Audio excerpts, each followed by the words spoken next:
Perkenalkan, nama saya Okta Intan Fitriyanti dari SMA Negeri 2 Boyolali. Di sini saya akan membawakan cerita asal-usul Desa Ngalian dan Desa Jawa. Begini ceritanya. Sultan Agung Mataram adalah raja yang baik dan bijaksana, dekat dengan rakyat jelata dan mementingkan kepentingan rakyat, menjadikannya dikagumi oleh setiap rakyatnya. Suatu ketika, adik kesayangannya meninggal dari dunia dan ia memerintahkan untuk memberikan bantuan pada acara pemakamannya.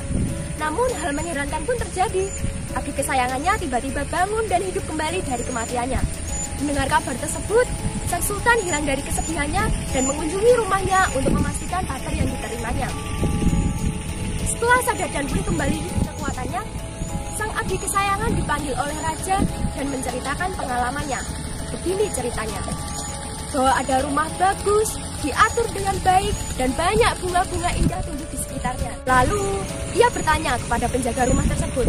Penjaga rumah tersebut pun menjawab bahwa rumah itu adalah calon rumah Kiai Singoporno dari Walet. Lalu, adik kesayangannya melanjutkan perjalanannya lagi, dan ia kembali lagi menemui rumah bagus, juga diatur dengan baik, dan banyak bunga-bunga indah tumbuh di sekitarnya. Lalu, ia kembali bertanya kepada penjaga rumah tersebut, dan penjaga rumah tersebut pun menjawab bahwa rumah itu adalah calon rumah Raja Mataram.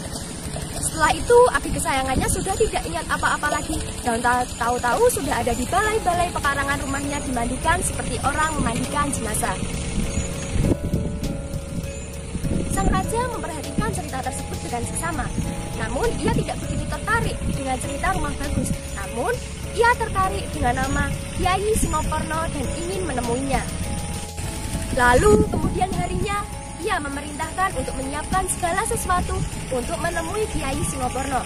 Dan setelah semuanya siap, ia berangkat bersama rombongannya. Setibanya rombongan Sultan Agung Mataram di tepi Sungai Cemara, atau sekarang disebut Desa Tegal Rayung, Kecamatan Simo, rombongannya pun diistirahatkan dan tidak ada boleh yang mengikutinya. Karena saran sang sultan ingin melanjutkan perjalanannya sendiri. Lalu, dikenakannya pakaian seperti orang mengembalakan ternak itik, dan ia berdoa kepada sang kali agar diberikan 100 ekor itik. Dan atas kebaikan sang pencipta dan karena kekuatan sang sultan, permohonannya dikabulkan. Ia menggiring itik-itik tersebut menuju ke arah Walen, dan tibalah di sebelah barat Sungai Aji, yaitu sebelah utara Sungai Cemara, yang sekarang disebut Desa Tempuran. Ada orang berjualan nasi dan Daud agak heran-heran melihat itu. Sang sultan melihat tempat itu tidaklah begitu ramai dilewati oleh banyak orang. Dan segeralah penggembala itik tersebut menghampiri dan menyampaikan jika ia ingin pergi ke rumah Kiai Singoporno. Tetapi karena itik-itiknya belum makan seharian, ia meminta kepada penjual nasi agar nasi yang dijualnya untuk memberi makan itik, karena pilihannya dagangannya tidak laku terjual. Padahal sebelum itu si penjual nasi berkata bahwa sebelumnya dagangannya pasti habis terjual. Setelah selesai memberi makan itik-itiknya, ia melanjutkan perjalanannya menuju ke rumah Kiai Singoporno dengan jalan yang ditunjukkan oleh penjual tadi. Dengan kesaktiannya, si penjual nasi yang tak lain adalah Kiai Singoporno itu sendiri menyusul dalam sekejap waktu dan sampailah di rumahnya. Ia berkata kepada istrinya untuk menyiapkan segala hidangan untuk menyambut tamunya. Namun sang istri pun berkata bahwa tidak ada yang bisa dilakukannya karena bahan makanan telah habis. Lalu Kiai Singoporno kembali memerintahkan untuk menyiapkan peralatan di atas meja, dan dalam sekejap ada hidangan tersedia di atas meja sesuai kesukaan Raja Mataram. Setelah itu Kiai Singoporno berjalan keluar untuk menanti kedatangan tamunya.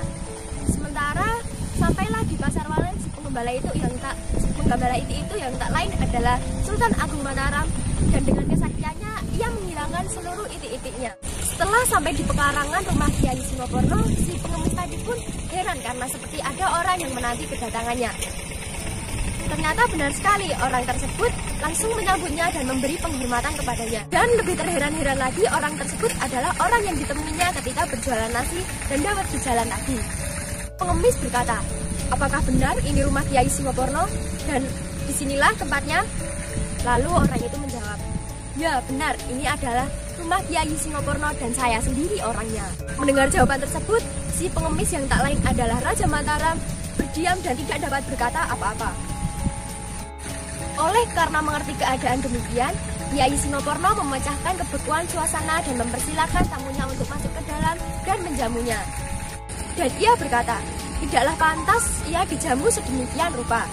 Lalu Kiai Singoporno pun menjawab, sesungguhnya bukanlah orang hina pandang dan orang biasa yang ada di hadapannya, melainkan seorang tamu terhormat yang datang dari Raja Mataram, terkenal baik hati terhadap rakyatnya. Tergetarlah tubuh Sultan Agung Mataram mendengarkan perkataan Kiai Singoporno dan mengakui bahwa orang sakti benar yang ada di hadapannya. Setelah semuanya itu terjadi, Sultan Agung Mataram memohon izin kepada Tuhan untuk berpindah tempat saat itu juga ke kerajaannya. Dan permohonannya pun dikabulkan. Tiba-tiba mereka berdua, Sultan Agung Mataram dan Kiai Singoporno, sudah berada di kerajaan Mataram, duduk bersama-sama. Kiai Singoporno mengeluarkan kekuatannya dan meminta mohon kepada Sang Kalik dengan permohonan yang sama, tetapi kebalikannya. Akhirnya terjadilah tarik-menarik antara Kiai Singoporno dan Raja Mataram dengan kehendaknya masing-masing. Kiai Singoporno ingin tetap berada di Walen dan Raja Mataram ingin di istananya. Kejadian tersebut terjadi secara berulang-ulang dan dalam bahasa Jawa disebut dengan olah alih. Karena hal tersebut, sekarang desa di sebelah utara Sungai Cemara dinamakan Desa Ngalian, Kelurahan Palem Tengah, Kecamatan Simo, dan desa sebelah timur Sungai Aji dinamakan Desa Jawang. Ewang-ewangan dalam bahasa Indonesia berarti tarik-menarik. Sultan Agung Mataram memohon diri dan ingin meneruskan persaudaraan dengan Kiai Singoporno. Dan sejak itulah terjalin hubungan yang erat antara keluarga kerajaan Mataram dan Kiai Singoporno. Sampai disinilah cerita mengenai asal-usul Desa Ngalian dan Desa Jawang. Terima kasih telah menyaksikan. Mohon maaf jika ada kesalahan.